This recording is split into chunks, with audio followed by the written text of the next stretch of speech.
The Complete Works of William Shakespeare by William Shakespeare. Act 2. Scene 1. Westminster.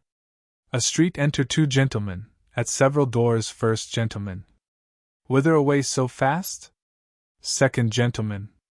O God save ye! Aven to the hall, to hear what shall become of the great Duke of Buckingham. First gentleman. I'll save you that labour, sir. All's now done but the ceremony of bringing back the prisoner. Second gentleman. Were you there? First gentleman. Yes, indeed was I. Second gentleman. Pray speak what has happened. First gentleman. You may guess quickly what. Second gentleman. Is he found guilty? First gentleman. Yes, truly is he, and condemned upon't. Second gentleman. I am sorry for't. First gentleman. So are a number more. Second gentleman. But pray how passed it? First gentleman. I'll tell you in a little. The great Duke came to the bar, where to his accusations he pleaded still not guilty, and alleged many sharp reasons to defeat the law. The king's attorney, on the contrary, argued on the examinations, proofs, confessions of divers witnesses, which the Duke desired to have brought viva voce to his face, at which appeared against him his surveyor, Sir Gilbert Peck his chancellor, and John Carr, confessor to him, with that devil-monk, Hopkins, that made this mischief. Second gentleman. That was he that fed him with his prophecies? First gentleman. The same. All these accused him strongly, which he fain would have flung from him, but indeed he could not, and so his peers, upon this evidence, have found him guilty of high treason. Much he spoke, and learnedly for life, but all was either pitted in him or forgotten. Second gentleman. After all this, how did he bear himself? First gentleman. When he was brought again to Th bar to hear his knell rung out, his judgment, he was stirred with such an agony he sweat extremely, and something spoke in choler, ill and hasty, but he fell to himself again, and sweetly in all the rest showed a most noble patience. Second gentleman. I do not think he fears death. First gentleman. Sure, he does not. He never was so womanish. The cause he may a little grieve at. Second gentleman. Certainly the cardinal is the end of this. First gentleman. 'Tis likely by all conjectures. First, Kildare's attainder, then Deputy of Ireland, who removed, Earl Surrey was sent thither, and in haste too, lest he should help his father. Second gentleman. That trick of state was a deep envious one. First gentleman. At his return no doubt he will requite it.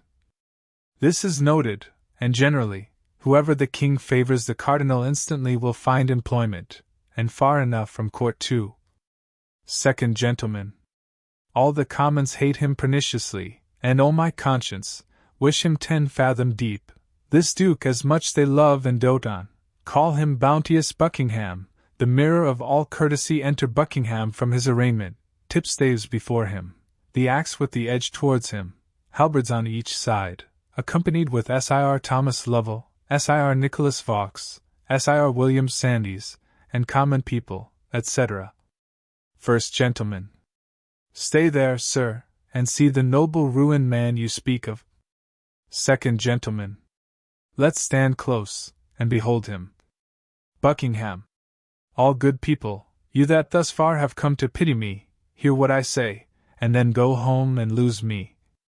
I have this day received a traitor's judgment, and by that name must die, yet, heaven bear witness, and if I have a conscience, let it sink me even as the axe falls, if I be not faithful. The law I bear no malice for my death, T has done, upon the premises, but justice. But those that sought it I could wish more Christians. Be what they will, I heartily forgive 'em, yet let 'em look they glory not in mischief nor build their evils on the graves of great men, for then my guiltless blood must cry against 'em. For further life in this world I ne'er hope nor will I sue, although the king have mercies more than I dare make faults. You few that loved me and dare be bold to weep for Buckingham, his noble friends and fellows, whom to leave is only bitter to him, only dying, go with me like good angels to my end, and as the long divorce of steel falls on me, make of your prayers one sweet sacrifice, and lift my soul to heaven. Lead on, a God's name. Lovell. I do beseech your grace, for charity, if ever any malice in your heart were hid against me, now to forgive me frankly. Buckingham. Sir Thomas Lovell, I as free forgive you as I would be forgiven. I forgive all. There cannot be those numberless offences gainst me that I cannot take peace with. No black endy shall mark my grave. Commend me to his grace, and if he speak of Buckingham, pray tell him you met him half in heaven. My vows and prayers yet are the king's, and till my soul forsake, shall cry for blessings on him. May he live longer than I have time to tell his years. Ever beloved and loving may his rule be, and when old time shall lead him to his end, goodness and he fill up one monument. Lovell. To Th. Waterside I must conduct your grace, then give my charge up to Sir Nichol, as Vaux, who undertakes you to your end. Vaux. Prepare there, the Duke is coming, see the barge be ready, and fit it with such furniture as suits the greatness of his person. Buckingham. Nay, Sir Nicholas, let it alone, my state now will but mock me. When I came hither I was Lord High Constable and Duke of Buckingham, now, poor Edward Bohun. Yet I am richer than my base accusers that never knew what truth meant. I now seal it, and with that blood will make one day grown fort. My noble father, Henry of Buckingham, who first rised head against usurping Richard, flying for succor to his servant Bannister, being distressed, was by that wretch betrayed and without trial fell. God's peace be with him. Henry the Seventh succeeding, truly pitying my father's loss, like a most royal prince, restored me to my honors, and out of ruins made my name once more noble. Now his son, Henry the Eighth, life, honor, name, and all that made me happy, at one stroke has taken forever from the world. I had my trial, and must needs say a noble one, which makes me a little happier than my wretched father, yet thus far we are one in fortunes, both fell by our servants, by those men we loved most, a most unnatural and faithless service. Heaven has an end in all. Yet you that hear me, this from a dying man receive as certain, where you are liberal of your loves and counsels, be sure you be not loose, for those you make friends and give your hearts to, when they once perceive the least rub in your fortunes, fall away like water from ye, never found again but where they mean to sink ye. All good people, pray for me. I must now forsake ye, the last hour of my long weary life is come upon me. Farewell, and when you would say something that is sad, speak how I fell. I have done, and God forgive me. Excellent Buckingham and trained first gentleman. Oh, this is full of pity. Sir, it calls, I fear, too many curses on their heads that were the authors. Second gentleman.